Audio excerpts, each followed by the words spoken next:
Parole de Dieu quotidienne. Pierre est un homme qui a été rendu parfait. Ce n'est qu'après avoir connu le châtiment et le jugement, et bénéficié ainsi d'un amour pur pour Dieu, qu'il a été rendu totalement parfait.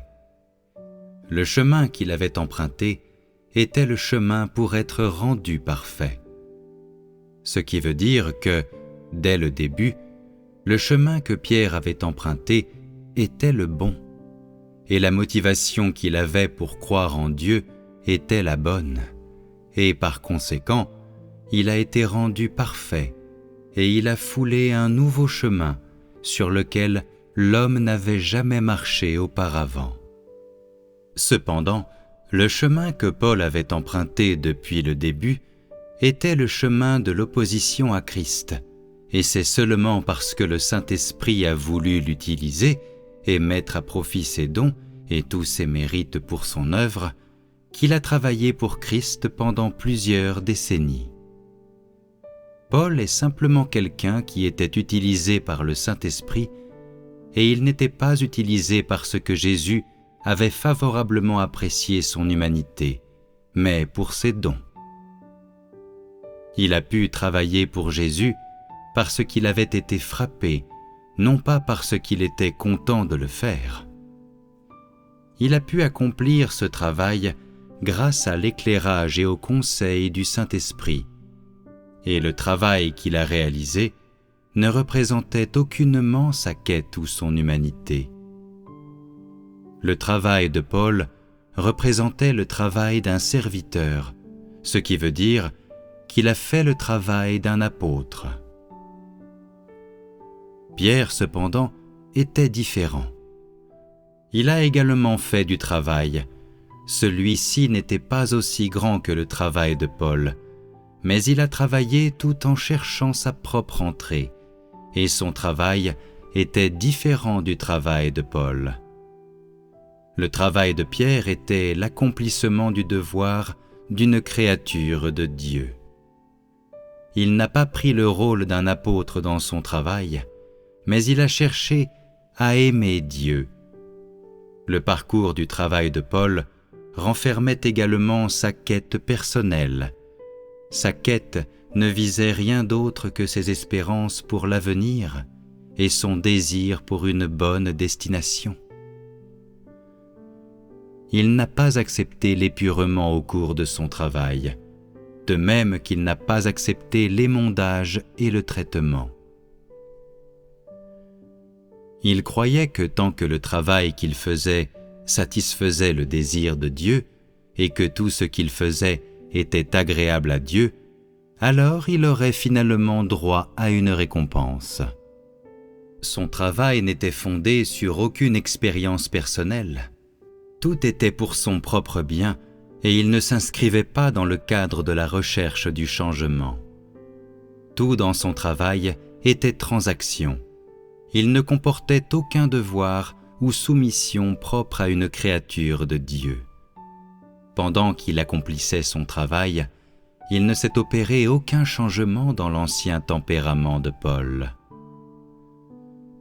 Son travail était simplement consacré à servir les autres et ne pouvait pas opérer de changement dans son tempérament. Paul accomplissait son travail directement, sans avoir été rendu parfait ou traité, et il était motivé par la récompense. Pierre était différent. C'était quelqu'un qui avait subi l'émondage, le traitement et l'épurement. Le but et la motivation du travail de Pierre étaient fondamentalement différents de ceux de Paul. Bien que Pierre n'ait pas accompli une grande quantité de travail, son tempérament a subi de nombreux changements, et ce qu'il cherchait était la vérité et un réel changement. Son travail n'était pas effectué simplement pour le travail lui-même. Bien que Paul ait accompli beaucoup de travail, tout était l'œuvre du Saint-Esprit, et même si Paul a collaboré à cette œuvre, il n'en a pas fait l'expérience.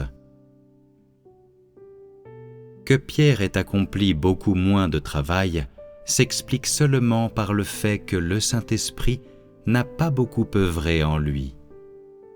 Le fait qu'il soit rendu parfait ou non n'était pas déterminé par leur quantité de travail. La quête de l'un visait à recevoir des récompenses, alors que la quête de l'autre visait à parvenir à l'amour suprême pour Dieu et à accomplir son devoir en tant que créature de Dieu, au point où il pouvait manifester une belle image afin de satisfaire les désirs de Dieu. Extérieurement, ils étaient différents, et leur essence était également différente. On ne saurait déterminer lequel des deux a été rendu parfait sur la base de la quantité du travail accompli. Pierre cherchait à manifester l'image de quelqu'un qui aime Dieu, qui obéissait à Dieu, quelqu'un qui acceptait le traitement et l'émondage, et quelqu'un qui accomplissait son devoir en tant que créature de Dieu. Il a pu se consacrer à Dieu, se confier totalement entre les mains de Dieu et lui obéir jusqu'à la mort. Voilà ce qu'il s'était résolu à faire, et en outre, c'est ce qu'il a accompli. C'est la raison fondamentale pour laquelle, au final, sa fin a été différente de celle de Paul. L'œuvre que le Saint-Esprit a faite en Pierre était de le perfectionner, et l'œuvre que le Saint-Esprit a faite en Paul était de l'utiliser. C'est parce que leur nature et leur point de vue par rapport à la quête étaient différents. Ils avaient tous les deux l'œuvre du Saint-Esprit. Pierre s'est appliqué cette œuvre à lui-même et en a également fait bénéficier les autres. Paul, quant à lui, a seulement fait bénéficier les autres de l'intégralité de l'œuvre du Saint-Esprit et n'en a rien gagné lui-même. De cette façon, après avoir fait l'expérience de l'œuvre du Saint-Esprit durant tant d'années, les changements en Paul étaient presque inexistants. Il est resté pratiquement dans son état naturel et était toujours le Paul d'auparavant. C'est simplement qu'après avoir enduré les difficultés de nombreuses années de travail, il avait appris à travailler et avait appris l'endurance, mais son ancienne nature, sa nature hautement concurrentielle et mercenaire, subsistait. Après avoir travaillé pendant tant d'années, il ne connaissait pas son tempérament corrompu, de même qu'il ne s'était pas débarrassé de son ancien tempérament, et c'était encore clairement visible dans son travail.